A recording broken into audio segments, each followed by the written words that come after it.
नमस्कार साथियों, स्वागत है आपका आपके अपने चैनल आसो झूम नॉलेज पर। मैं आशा करता हूँ आप सभी बहुत अच्छे होंगे और अपनी पढ़ाई को एक बेहतरीन दिशा में लेकर चल रहे होंगे।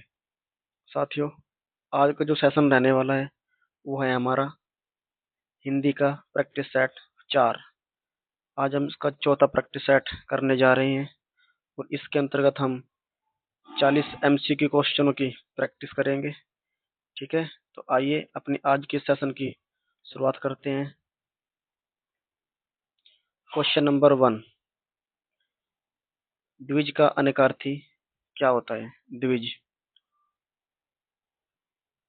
बताइएगा, द्विज का अनेकार्थी क्या होता है? द्विज को हम क्या क्या बोलते हैं मित्रों, बताइए।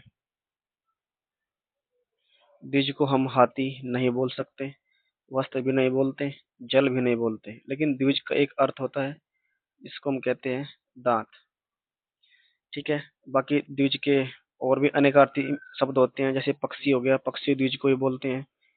अंडज हो गया, अंडज। और एक शब्द है ब्राह्मण, ब्राह्मण भी द्विज को ही बोला जाता है।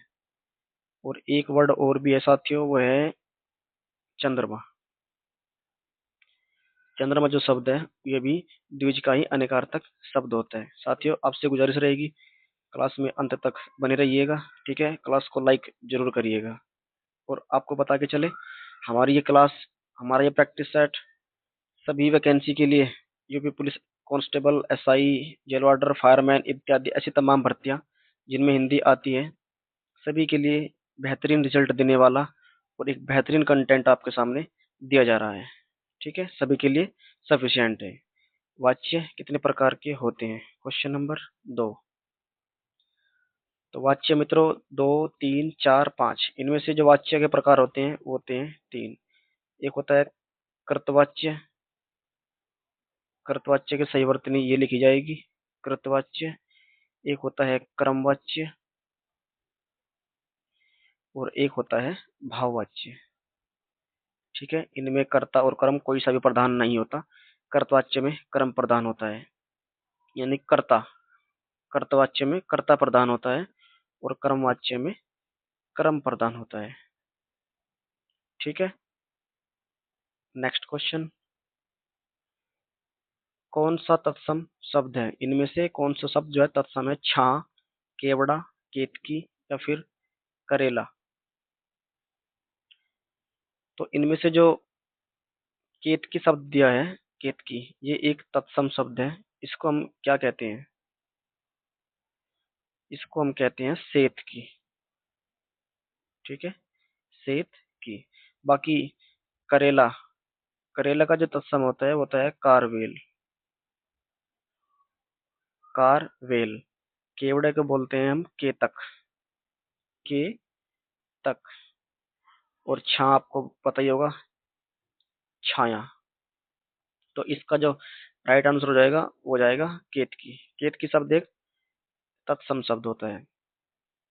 क्वेश्चन नंबर 4, अरी गुलाबो, झाड़ू ठीक से लगा में कौन सा कारक है? कर्म कारक, संप्रदान कारक, करण कारक या फिर संबोधन कारक। साथियों, जो करण कारक होता है, करण करण कारक, ये एक माध्यम होता है किसी भी चीज को करने के लिए, किसी भी काम को करने के लिए एक माध्यम होता है। संप्रदान, इसमें किसी चीज का लेने देने की बात होती है।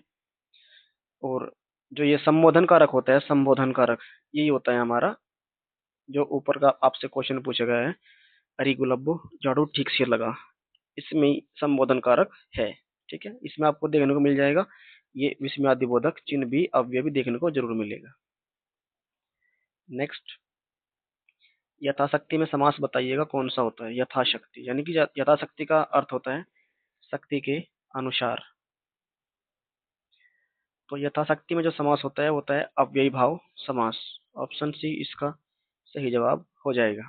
अव्ययी भाव समास, जिसका पहला पद, यानी कि पहला पद, पहला शब्द या फिर पद एक अव्यय होता है, इसका पहला पद। ठीक है, अव्ययी भाव समास इसका सही विकल्प हो जाएगा। 16 मात्राओं वाला छंद कौन सा होता है? 16 मात्राओं वाला छंद इंपोर्टेंट है, बताइएगा।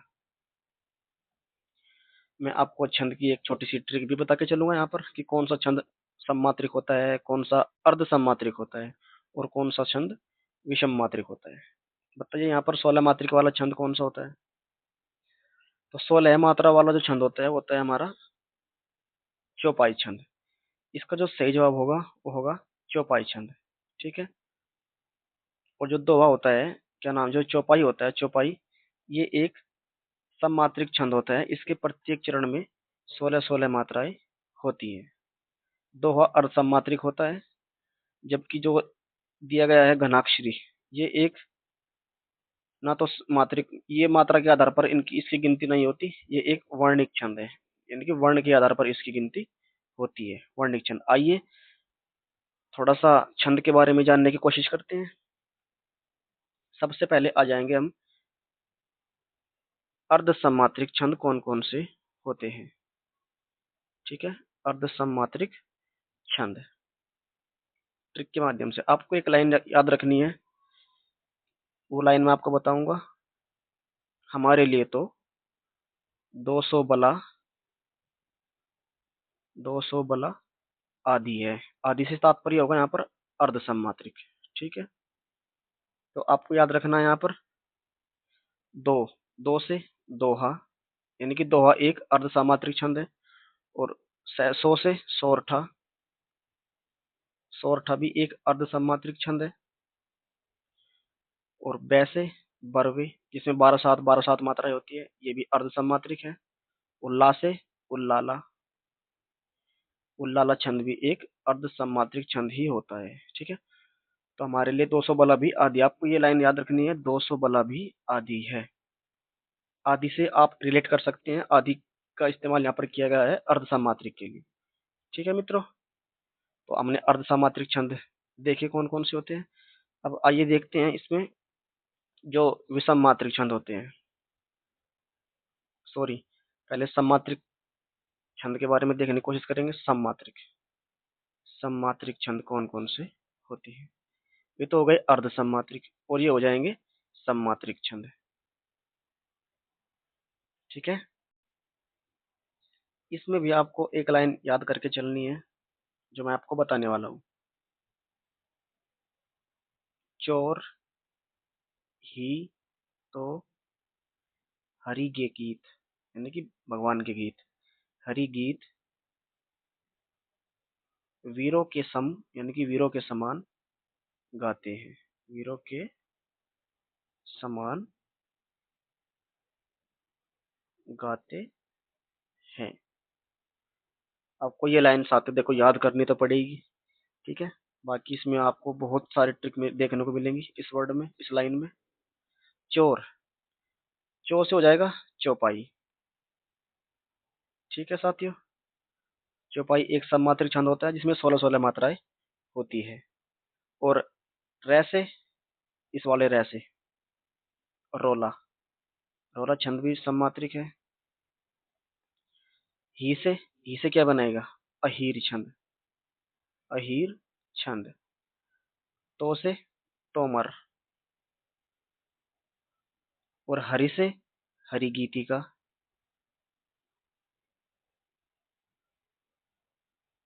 हरि गीतिका। ठीक है। और इस वाले गीत से गीतिका। और वीर से, इस वीर से बनाएंगे आप वीर छंद या फिर आला छंद। ठीक है। वीर या फिर आला छंद, बस साथियों यही है। और यहाँ पर जो रूट वर्ड रहेगा इसके लिए वो रहेगा समान, यानी कि सम, वीर और सम गाते हैं, यानी कि सम मात्रिक छंद है। ठीक है। इनमें मात्राओं की संख्या समान रहती है। समझ गए आप।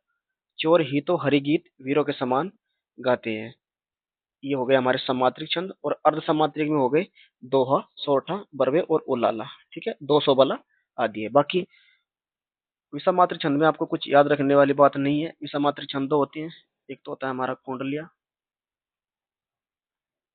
कुंडलिया और छप्पे, ये दोनों हमारे होते हैं विषम मात्रिक। ठीक है। आइए क्वेश्चन पर चलते हैं। क्वेश्चन में हमसे पूछा गया था कि 16 मात्रा वाला छंद कौन सा होता है, तो होगा चौपाई छंद। ऑप्शन 20 का सही जवाब होगा। नेक्स्ट, प्रत्येक मूलतः कितने प्रकार के होते हैं? प्रत्यय प्रत्यय जो है कितने प्रकार के होते हैं? प्रत्यय दो प्रकार के होते हैं। ठीक है, एक तो तद्धित प्रत्यय और एक तद्विदांत प्रत्यय, या फिर इसे बोलते हैं कृत प्रत्यय। तो प्रत्यय के साथियों दो प्रकार होते हैं। ठीक है, तद्धित प्रत्यय और एक कृत प्रत्यय। ऑप्शन बी इसका सही जवाब हो जाएगा। पैराग्राफ पढ़ते हैं। पैराग्राफ मोस्ट इंपोर्टेंट रहेगा, क्योंकि आपके एग्जाम में पैराग्राफ से यूपी पुलिस कांस्टेबल में 5 क्वेश्चन जरूर देखने को मिलते हैं, और एसआई में लगभग 3 से 4 क्वेश्चन जरूर देखने को मिलेंगे। तो आइए पैराग्राफ को पढ़ने की कोशिश करते हैं। प्राचीन काल में जनक महाराजा विदेह में राज करते थे। मिथिला विदेह की राजधानी थी। मिथिला विदेह की राजधानी थी। मिथिला नगरी में राजमहल के आसपास कोई 1000 सन्यासियों की पर्णकुटिया थी। मिथिला के सिंहासन पर बैठने के बावजूद जनक को फकीरी का शौक था। जनक को कहीं का शौक था मित्रों? फकीरी का। कहा जाता है कि महाराजा जनक ज्ञानी थे। वे इस तरह राजकाज चलाते थे मानो स्वयं परमात्मा के विनयशील सेवक हैं।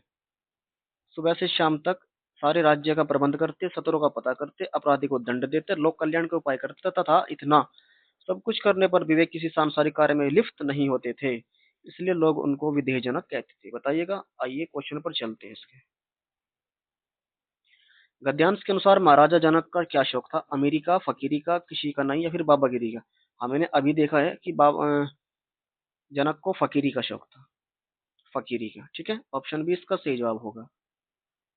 नेक्स्ट, महाराजा जनक का परमात्मा से कैसा संबंध था? पुत्र का, दास का, सेवक का, या फिर विनम्र सेवक का? ये मोस्ट इंपोर्टेंट है, क्योंकि यहाँ पर जो है शब्दों को डिफाइन करके उत्तर देना है। सेवक तो इसमें भी दिया गया है, सेवक इसमें भी दिया गया है, लेकिन हमको पैराग्राफ पे पढ़ना है कि इसका आंसर कहाँ पर छिपा हुआ है। क्वेश्चन पूछा गया है कि जनक का परमात्मा से कैसा संबंध था? जनक का परमात्मा से कैसा संबंध था? बताइए। ये रहा मित्रों, मानो स्वयं परमात्मा के विनयशील सेवक है। विनयशील का मतलब होता है यहाँ पर विनम्र। ठीक है, तो यही हमारा उत्तर है। क्वेश्चन कहाँ था? ये रहा क्वेश्चन। महाराजा जनक का परमात्मा से कैसा संबंध था? विनम्र सेवक का। ऑप्शन डी इसका सही जवाब होगा। सब कुछ करने के बाद भी राजा जनक किस कार्य में लिप्त नहीं थे? किस कार्य में लिप्त नहीं होते थे? सांसारिक कार्यों में, शत्रुओं का पता लगाने में, अपराधी को दंड देने में, लोक कल्याण के उपाय में। तो राजा जनक जो थे ये संसारिक कार्य में लिप्त नहीं होते थे। ठीक है, ऑप्शन ए इसका सही जवाब हो जाएगा मित्रों। आइए अगले क्वेश्चन पर चलेंगे। बादल का पर्यायवाची शब्द क्या होता है? बादल, आपको मैं बता के चलूं, मोस्टली अधिकतर 99% दे, अगर आपसे पूछा गया है कि बादल का पर्यायवाची क्या होगा, जिसमें द आएगा वो होता है बादल का पर्यायवाची। और जिसमें ध आता है, ध, साथियों ये धैवण रिप्रेजेंट करता है समुद्र को। अधिकतर धैवण समुद्र के पर्यायवाची शब्दों में देखने को मिलेगा। ठीक है, और दैवण बादल के पर्यायवाची में। तो बताइए यहाँ पर बादल का पर्यायवाची शब्द इनमें से कौन सा होगा? तो बादल का जो पर्यायवाची शब्द होगा यहाँ पर वो होगा नीरद। दया आया हुआ है, तो ऑप्शन ए हमारा इसका सही जवाब हो जाएगा। बाकी जो नीरज है इसको हम कहते हैं कमल, और अनिल का मतलब होता है हवा। ठीक है मित्रों, तो ऑप्शन ए इसका सही जवाब हो जाएगा। नेक्स्ट, किस एक पत्रिका का संपादन प्रेमचंद ने नहीं किया? बताइएगा। सुधा, मर्यादा, माधुरी, जागरण? सुधा जो पत्रिका है मित्रों ये इनकी नहीं है। बाकी मैं आपको बता दूं, सुधा सुधा पत्रिका जो है अधिकतर बहुत सारी सुधा नाम की पत्रिका है। ठीक है, लेकिन इस पत्रिका का संपादन जो है प्रेमचंद ने नहीं किया। इनकी पत्रिकाओं में मर्यादा भी है, जागरण भी है, और माधुरी भी है। आपको इनकी तीनों रचनाएं, तीनों पत्रिका ध्यान रखनी है। ठीक है, भरपेट में इनमें से कौन सा समास होगा? भरपेट, भरपेट में एक भर, भर जो लिखा हुआ है भर ये एक अव्यय है। ठीक है, और जिस शब्द का यानी कि जिस पद का पहला पद एक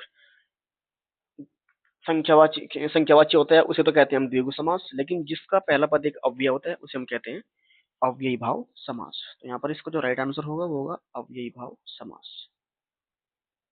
ठीक है मित्रों। बाकी बहुव्रीहि जो समास होता है, इसमें कोई सा भी पद प्रधान नहीं होता, ना तो पहला और ना दूसरा, बल्कि एक अन्य पद प्रधान होता है। ठीक है, जैसे जैसे एक आधा एग्जाम्पल बताइए। जैसे क्या होता है बताइएगा, अपने अपने मन में सोचो एक आधा आंसर, एग्जाम्पल।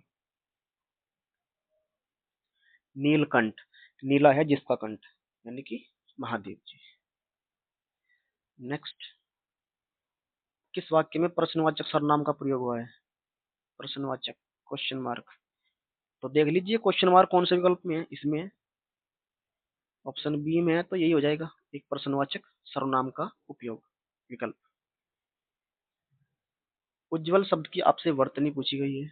उज्जवल शब्द की वर्तनी आपको बता दें मित्रों, जो उज्जवल होता है, उ आधा जय, फिर आधा जय, फिर वे और ले, ये होता है उज्जवल की सही वर्तनी। और प्रज्वल, प्र आधा जय और वे ले, प्रज्वल, यानी कि दोनों जय इसमें आधे आएंगे। तो हमारा आधे जय वाले दोनों जय कौन से हैं, कौन से विकल्प में है?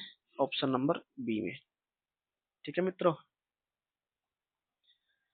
हरिद्रा का तद्भव क्या होता है? हरिद्रा आप जानते होंगे, सिंपल क्वेश्चन है। हल्दी, हल्दी होता है हरिद्रा का एक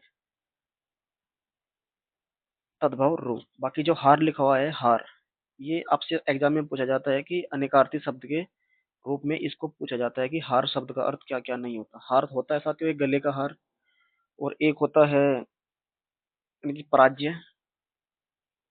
ठीक है, यानी कि हार जाना, एक वार होता है। ठीक है मित्रों। नेक्स्ट, जहाँ एक शब्द के साथ अनेक अर्थ चिपके रहते हैं, वहाँ कौन सा अलंकार होता है? यानी कि शब्द एक और अर्थ अनेक, बताइए कौन सा होता है? तो वहां पर होता है श्लेष अलंकार। ऑप्शन बी इसका सही जवाब हो जाएगा।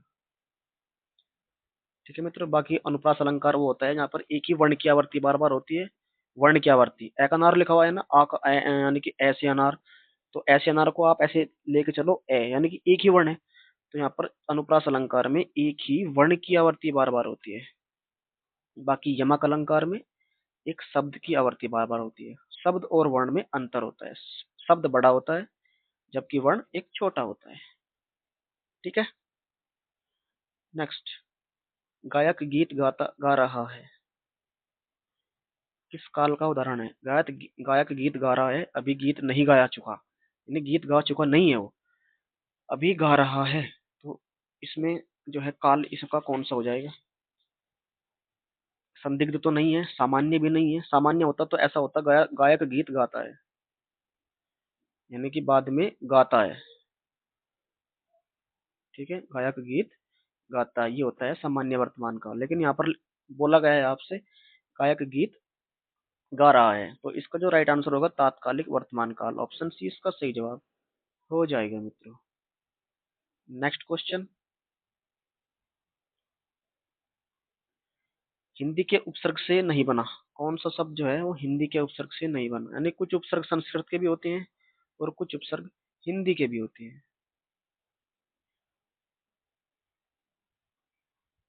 जो अन उपसर्ग है, अन उपसर्ग हिंदी का होता है।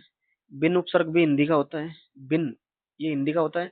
लेकिन जो ला उपसर्ग है ना, ला इलाज, लापता, ठीक है, ये जो उपसर्ग होता है, ये कौन सी भाषा का होता है?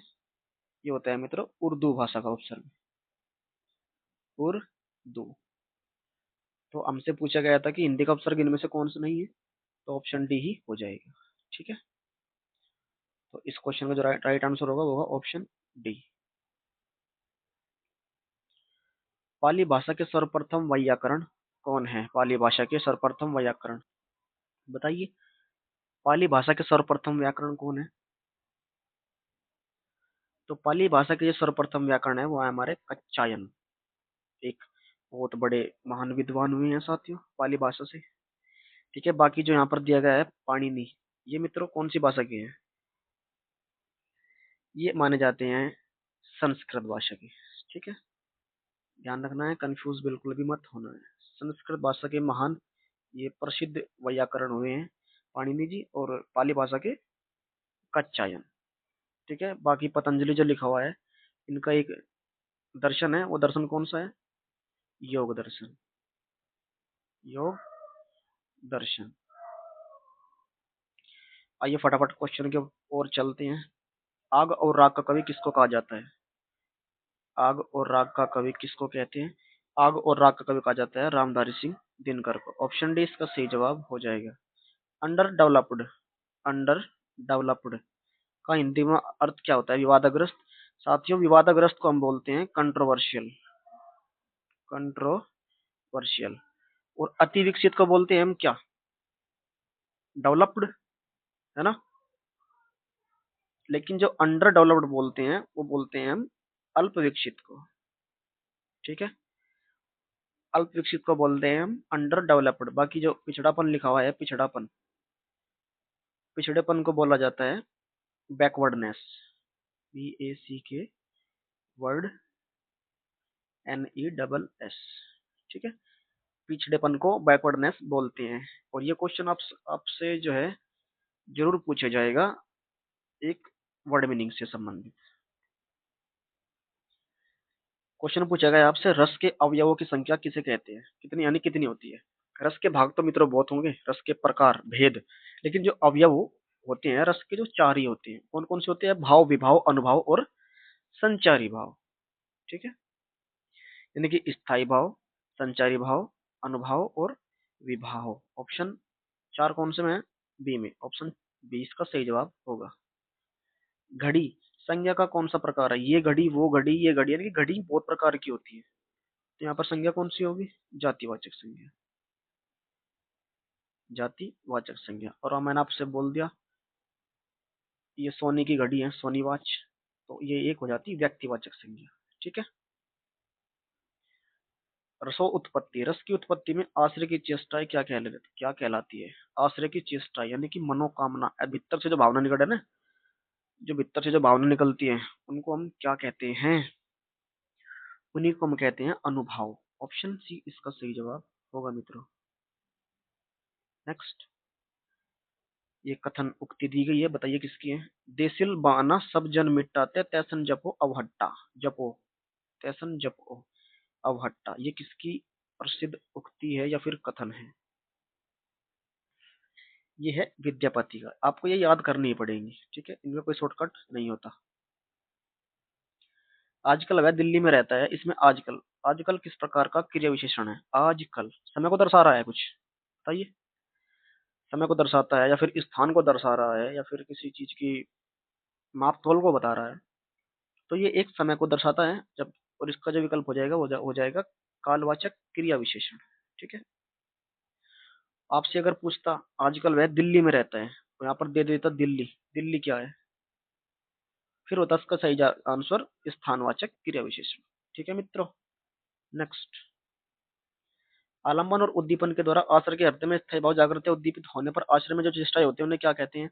ये हमने अभी अभी पढ़ा है इसको, ये क्वेश्चन, उसे कहते हैं हम अनुभाव। ठीक है। अत्यल्प का सही संधि विच्छेद क्या हो जाएगा? अत्यल्प का सही संधि विच्छेद क्या होता है? आइए देखते हैं। ये रहे आपके चार ऑप्शन, अत्यधन अल्प, अति प्लस यल्प, अति प्लस अल्प या फिर अत्यल्प। इसका जो सही संधि विच्छेद होता है मित्रों, वो क्या होता है? अतिधन अल्प। ऑप्शन सी इसका सही जवाब हो जाएगा। नेक्स्ट, बताइएगा। गोविंद मिश्र द्वारा कृत कोहरे में कैद रंग उपन्यास है ये एक, इसको कौन सा पुरस्कार दिया जा चुका है? कोहरे में कैद रंग, इन्होंने, इसको मिल चुका है मित्रों साहित्य अकादमी पुरस्कार। ऑप्शन ए ही इसका सही जवाब होगा। ठीक है। और कब मिला था इनको? 2008 में। ठीक है मित्रों। नेक्स्ट, हास्य रस का स्थायी पूछा है आपसे। हास्य रस, हास्य का मतलब क्या होता है? हंसना, यानी कि खुशी। है? तो हास्य रस का जो स्थायी भाव होता है वो होता है हास।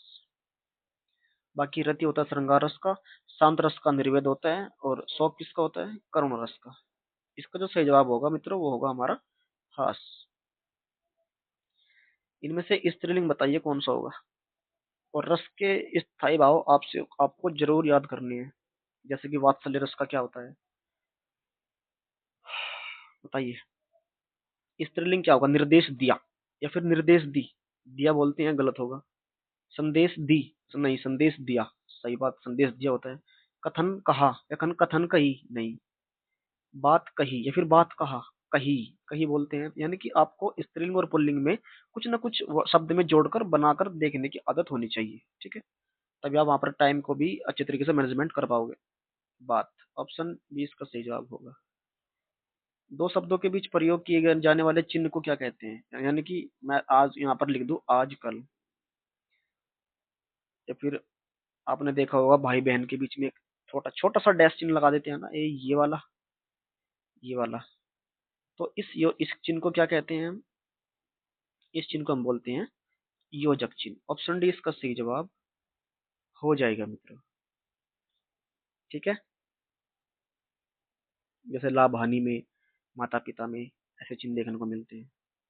बाकी मैंने उद्धरण चिन्ह, विवरण चिन्ह और निर्देशक चिन्ह आपको पहले वाले प्रैक्टिस सेट में करा दिए हैं। तो इस भाई ने पुराने प्रैक्टिस सेट नहीं देखे वो जरूर देख लीजिएगा। प्रत्येक शब्द का सही संधि विच्छेद क्या होगा, प्रत्येक, प्रत्येक शब्द का सही संधि विच्छेद होता है प्रतिधन एक। ऑप्शन डी इसका सही जवाब हो जाएगा मित्रों। डिब्बा किस शब्द का एक वचन है, डिब्बा, यानी कि डिब्बा का आपसे बहुवचन पूछा गया है। तो डिब्बा का जो बहुवचन होता है क्या होता है, डिबिया, डिब्बिया, डिब्बा या फिर डिब्बे। तो डिब्बिया, डिब्बा का जो बहुवचन होता है वो होता है डिब्बे। ऑप्शन ए इसका सही जवाब होगा। नेक्स्ट, भूतकाल का उदाहरण बताइए। संदिग्ध भूतकाल है, ठीक है। संदिग्ध भूतकाल, संदिग्ध का मतलब रहता है कि हो भी सकता है या फिर नहीं भी। मैंने सामान वही रखा था, मैं सामान वही रखा था, मैंने वही सामान रखा था। यहाँ पर इसको जो है शब्दों का क्रम ठीक नहीं है यहाँ पर। मैंने वही सामान रखा था, रखा होगा, शब्दों का क्रम साथ ही ऑप्शन सी में ठीक है। लेकिन जो इसका जो था लिखा गया है बाद में, रखा था, ये संदिग्ध भूतकाल का एग्जाम्पल नहीं होगा। बाकी जो संदिग्ध भूतकाल का इसमें सबसे सटीक एग्जाम्पल होगा, मैंने सामान वही रखा होगा। ऑप्शन डी इसका सही जवाब होगा। और आप देख रहे होंगे यहाँ पर होगा लिखा हुआ है, ऐसा नहीं होगा कि होगा शब्द फ्यूचर में ही आएगा, ठीक है। ये भूतकाल में भी आ सकता है। नेक्स्ट, 200 खालिस्तान वैष्णव की वार्ता के रचनाकार गोकुलदास है। बताइए, 250 या फिर 252, 230, 240, 50, बताइए। 252 होता है वो, आपने इसको पढ़ा भी होगा कहीं पर। 252 वैष्णवों की वार्ता के रचनाकार गोकुलदास जी है, यानी कि आपको गोकुलदास को याद रखना है। ये किसकी, इनकी रचना क्या है, 200 वैष्णवों की वार्ता। क्वेश्चन नंबर 38, विरह हस्ती तनसाले घाय करे चितचूर, इसमें किस अलंकार का प्रयोग हुआ है। विरह हस्ती तनसाले घाय करे चितचूर, बताइए इसमें जो है कौन सा अलंकार है। तो इसमें जो है होगा वो होगा हमारा रूपक अलंकार। ऑप्शन डी इसका सही जवाब होगा। और रूपक कैसे होगा आपको खुद देखना है। किस हिस्से में त्रुटि रह गई है, हर युग से जनता राम राज्य के आने का स्वप्न देखती आई है। हर युग से जनता राम राज्य के स्वप्न आने के स्वप्न देखती आई है। हर युग से जनता राम राज्य के या फिर आने के स्वप्न। तो आप यहाँ पर देख देख रहे होंगे मित्रों, हर युग से नहीं होगा, हर युग से, हर युग में आएगा, हर युग में, हर युग में जनता राम राज्य के आने का स्वप्न देखती आई है। तो यहाँ पर त्रुटि कहाँ पर है, ऑप्शन बी में, हर युग से नहीं होगा, यहाँ पर से की जगह में शब्द का इस्तेमाल किया जाएगा। आज के हमारे इस प्रैक्टिस सेट का साथियों लास्ट क्वेश्चन है, टहलना एक अच्छा व्यायाम है। इसमें टहलना क्या होगा, टहलना क्या होगा इसमें, टहलना क्रियात्मक संज्ञा, संज्ञा या फिर विशेषण या फिर क्रिया। यानी कि आप इसमें इस वाक्य को पढ़कर देख रहे होंगे कि क्रिया से भी हम संज्ञा का इस्तेमाल कर सकते हैं, यानी कि संज्ञा का निर्माण कर सकते हैं हम क्रिया से भी। तो इस क्वेश्चन का आंसर आप मुझे हमेशा की तरह कमेंट बॉक्स के माध्यम से जरूर दीजिएगा मित्रों। इसमें टहलना में कौन सी, मतलब क्या है, ठीक है। और आप कमेंट के माध्यम से हमें जरूर बताइएगा आपको हमारी क्लास कैसी लगी। और चैनल को सब्सक्राइब जरूर कर लीजिएगा और बेल आइकन को प्रेस करना बिल्कुल भी मत भूलिएगा, ताकि आने वाली हर एक क्लास की नोटिफिकेशन आपको समय से मिल जाए। तो मिलते हैं साथियों नेक्स्ट प्रैक्टिस सेट में। तब तक के लिए जय हिंद, जय भारत, वंदे मातरम, राधे राधे, राम राम।